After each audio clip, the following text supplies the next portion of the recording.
September 8th, 1998. One of the most important dates in Pokémon history. On this day, 25 years ago, the first episode of the Pokémon anime was officially released in the United States, which, barring previews and promotional materials, would mark the franchise's debut outside of Japan, introducing these creatures to a whole new audience and allowing the series to grow into the global phenomenon it is today. This day is also one that holds personal importance for me, because, as fate would have it, this would also be the day that I was born. Given the circumstances, I felt like I had to do something, anything to commemorate this milestone, but no matter how much I thought about it, I could never quite figure out what to do. I went back and forth between many different ideas, from simple animations to reciting my entire history with the franchise, but it wasn't until this summer that I finally hit the mark. It was a question, a mindset, a byproduct of the series that I feel often goes overlooked, but has had a deep and personal impact on not only me, but many other people I have met over the course of my life. That question is, why can't Pokemon be real? This is my 25-year-long journey for an answer.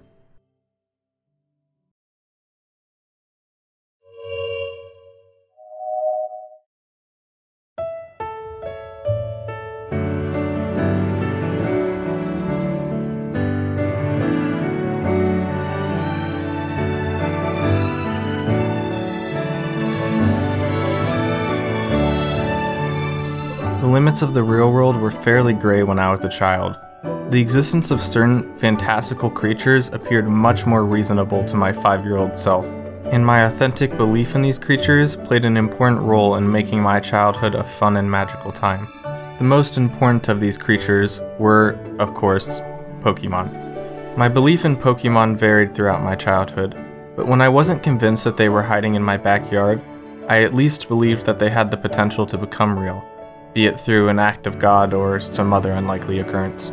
I have distinct memories of being at school or other uninteresting events, and hoping that a Lugia would fly through the roof and whisk me away to a cooler, more scenic location.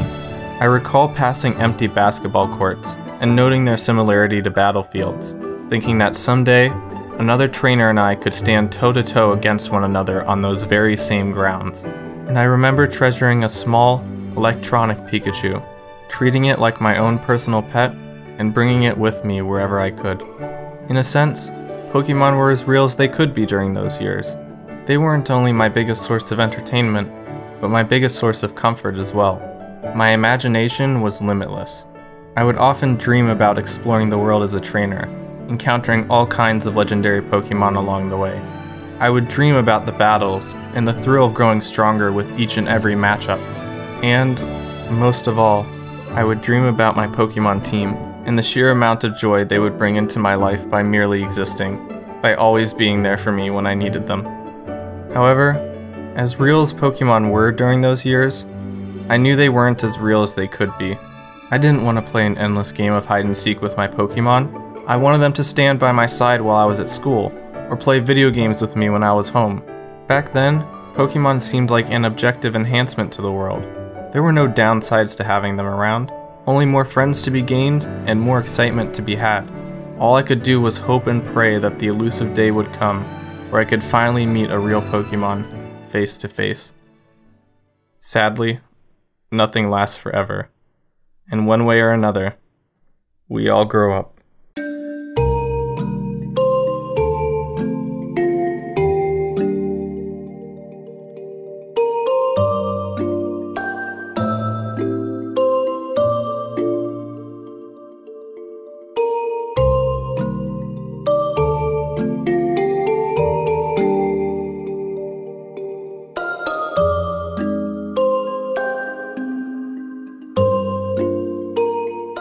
Adolescence can be a tricky time for a lot of people, but one aspect that hit me particularly hard was coming to understand the true nature of reality. After many years of waiting, I reluctantly accepted the fact that Pokemon weren't going to appear just because I wished for it, and that humanity didn't have the resources or technology to make Pokemon real in the way I wanted. Even if it were possible, The numerous environmental, ethical, and political complications that would arise from their existence were becoming increasingly evident to me. It was now obvious that the world depicted in this franchise would never be the world I'd get to live in. My ideals were shattered. There wasn't going to be a Lugia to bail me out of that test I had to take. There wasn't going to be any Pokemon battles on those basketball courts.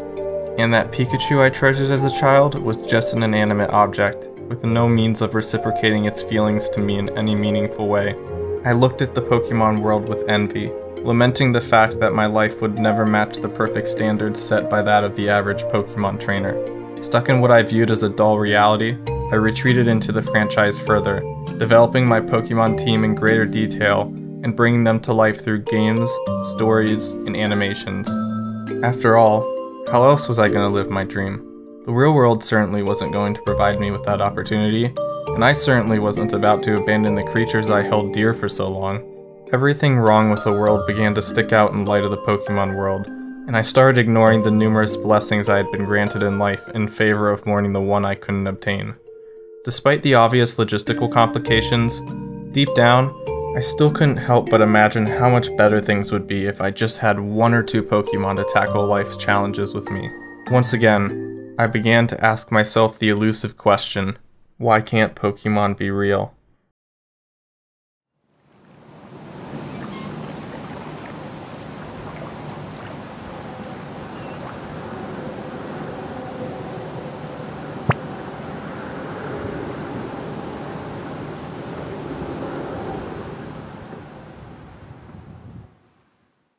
Little did I know at the time that they already were.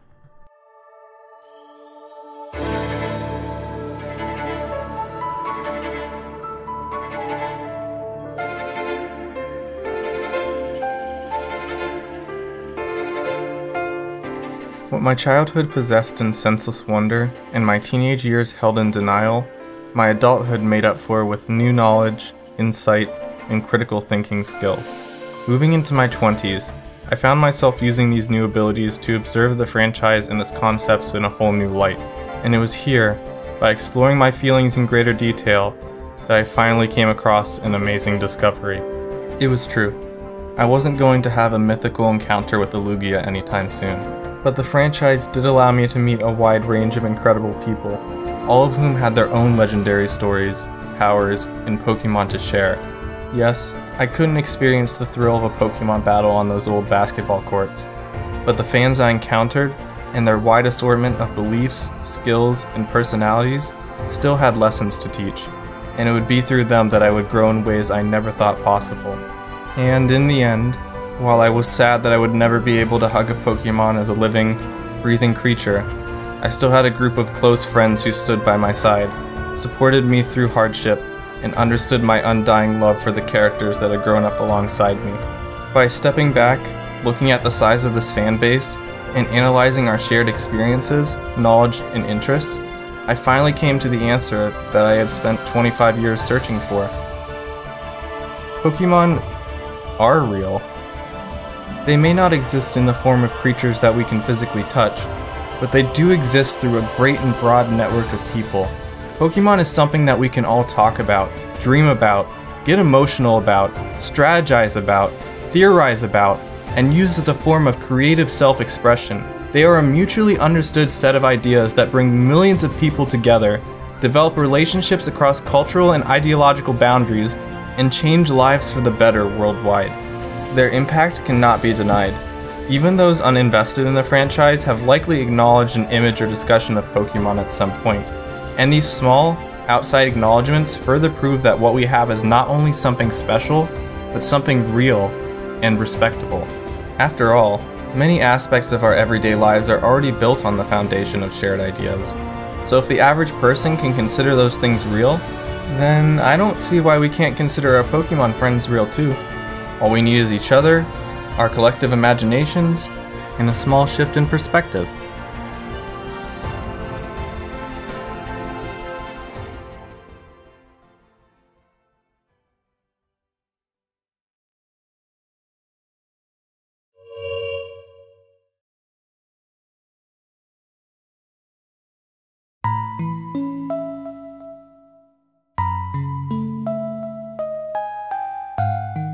The feelings I had as a child were not a coincidence. Over the years, I've come to believe that the Pokémon franchise, above other creative works, plays heavily on escapism, and invites its fan base to view its world and its creatures through rose-colored glasses. I think there's a reason why so many pieces of Pokémon media begin by hammering in the beauty of its creatures, and why the series goes the extra mile to make those creatures feel alive, be it through giving them human-like levels of expressiveness, or showcasing them in real-world contexts. Based on this information, and the appeal of Pokémon as a whole, I think I now understand why I wanted these creatures in my life so badly, and how that desire was able to manifest itself at such a young age. However, at the end of the day, I can't say I regret the wild ride that this franchise has taken me on. So, here I am today, a 25-year-old man philosophically analyzing the existence of some magical creatures that many view as child entertainment. Do I still wish Pokémon could exist as living, breathing entities? Yes, but it's hard to say if I actually want that wish to come true or not. Of course, if a physical Pokémon showed up at my doorstep, you can bet your life savings that I'd be the first one out on the journey. But I also recognize the benefits that come from Pokémon existing in their current states. Having these creatures out of reach is what keeps them pure. It allows us to continue viewing them in the best way possible, without the logistics of the real world getting in the way of our vision. Even if our world turned into an exact replica of the Pokémon world tomorrow, without any environmental or political complications, I think it wouldn't be long for that world to become the new normal, and for us to return to our standard levels of happiness. Only this time, we wouldn't have a place to escape to, or an imaginary friend to fall back on. We'd lose one of the elements that makes Pokémon so special in the first place, the idea of a perfect life spent by their side. With this in mind, I've decided to appreciate my Pokémon as they are now. I will continue to rely on them to bring joy to others, and to comfort me during a bad day, but I'm also going to see what amazing things our world has to offer, and live my best life with the blessings I've been given. While it isn't perfect, our world is still a wonderful and mysterious place.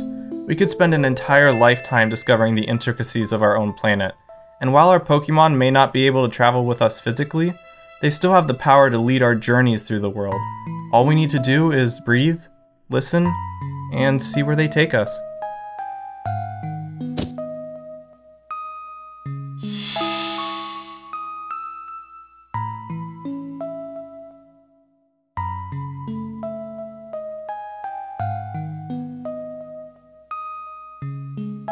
Of course, it doesn't hurt to fantasize every now and again.